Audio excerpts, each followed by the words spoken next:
حقنة الأنسولين بتاع السكر لأن أنا تعبان قوي. قالت له يا ابني لو جبت لك حقنة الأنسولين ولادك إخواتك مش هيتعشوا، يا دوبك الفلوس اللي هنا على قد الطعمية والعيش بتاع العشاء. dhakhtarkii masaakiinta masaarida waxay u barooran yihiin geerida doctor maxamed mashaaley oo loo yaqaanay dhakhtarkii masaakiinta.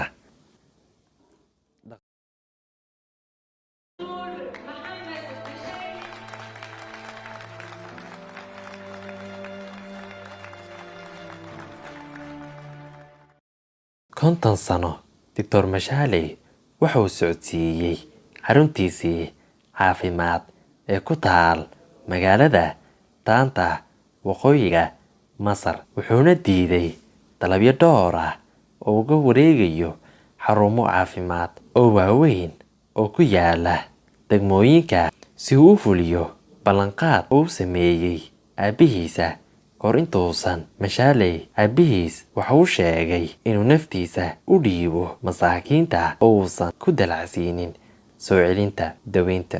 inkastoo oo rugta caafimaadkiisu yar tahay, waxay had iyo jeer ka buuxsameen bukaano aaminay doctor mashaaley. waa 76 sano jir. waxaa lagu dhawaaqay inuu dhintay kadib markii ay si xun u wareegeen wareega dhiiga. waxaa lagu aasay magaalada oo ku dhashay ee Beheera. mowqifkiisii geesinimada leh ee doctor maxamed mashaaley ugula dhaqmayo dadka liita ayaa cinwaan looga dhigay wargeysyada maxalliga ah iyo kuwa gobolka sanadihii lasoo dhaafay. iyo dhimashadiisii kadib, in badan u adeegsada warbaahinta bulshada ee masaarida iyo carabta ayaa barooray Twitter. waxayna u bixiyeen dabiibul qalaaba, dhakhtarkii masaakiinta.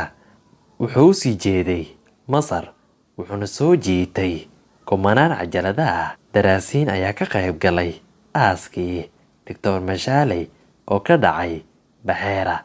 masariyiintii, carabtii iyo mas-uuliyiin shisheeye oo baroor diiqaya doctor mashaaley. sheekh imaam al ashari wuxuu u soo jeediyey tacsi, isagoo sheegay in doctor mashaaley uu tusaale u yahay aadanaha.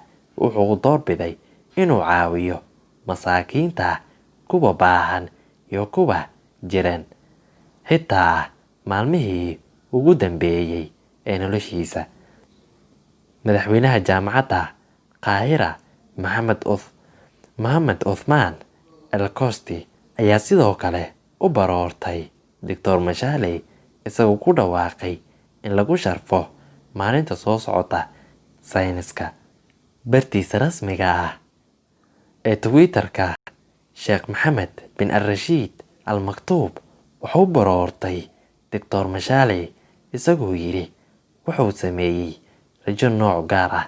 sidoo kale, afyaheenka dowladda UK ee gobolka Mena Rosai ayaa bogeeda rasmiga ah ee Twitter ku soo qortay baroorta carabiga ah oo u jeedinayso doctor mashaaley, iyadoo leh aad ayaan uga xumahay warka naxdinta ah ee geerida doctor mashaaley. adduunka oo dhan, gaar ahaan dadka masaarida ah, yar lagu magacaabo maxamed samaan wuxuu ku soo qoray bartiisa Twitter-ka, Masar, bini'aadamka iyo adduunka oo dhammi waxaa ka tegay dhakhtarkii ugu weynaa adduunka.